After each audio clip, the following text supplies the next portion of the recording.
শব্দটা যদিও ছোট, কিন্তু এর অর্থ অনেকটা বড়। একটা মেয়ে মানে সবার কাছে বাধ্য হয়ে চলা।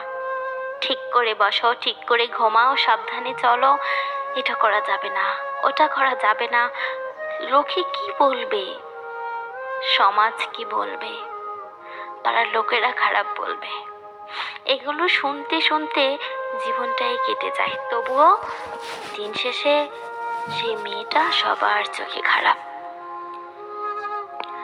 মেয়েরা বেশিরভাগ সময়ই কাঁদে, কখনো কারণে, কখনো অকারণে, কখনো নিজের জন্য কিংবা তার প্রিয় মানুষগুলোর জন্য। মেয়েদের তো নিজের আসল বাড়িটা খুঁজে না পাওয়ার জন্য আজীবন ভাসমান অবস্থায় থাকতে হয়।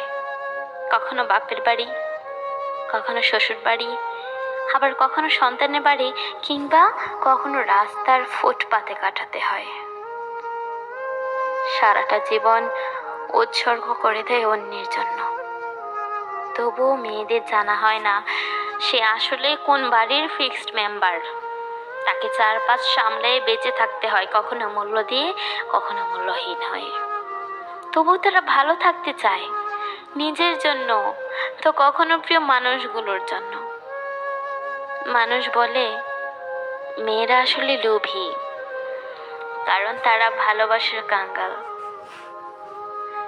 মেয়েরা সত্যি স্বার্থপর, কারণ তারা তাদের ভালোবাসাকে কারোর সাথে শেয়ার করতে চায় না। মেয়েরা সত্যিই মিথ্যাবাদী, কারণ তারা শত কষ্টের মাঝে থেকেও কাউকে কিচ্ছু বুঝতে দেয় না। মেয়েরা আসলে অভিনেত্রী, কারণ তারা নিজের ভালোবাসা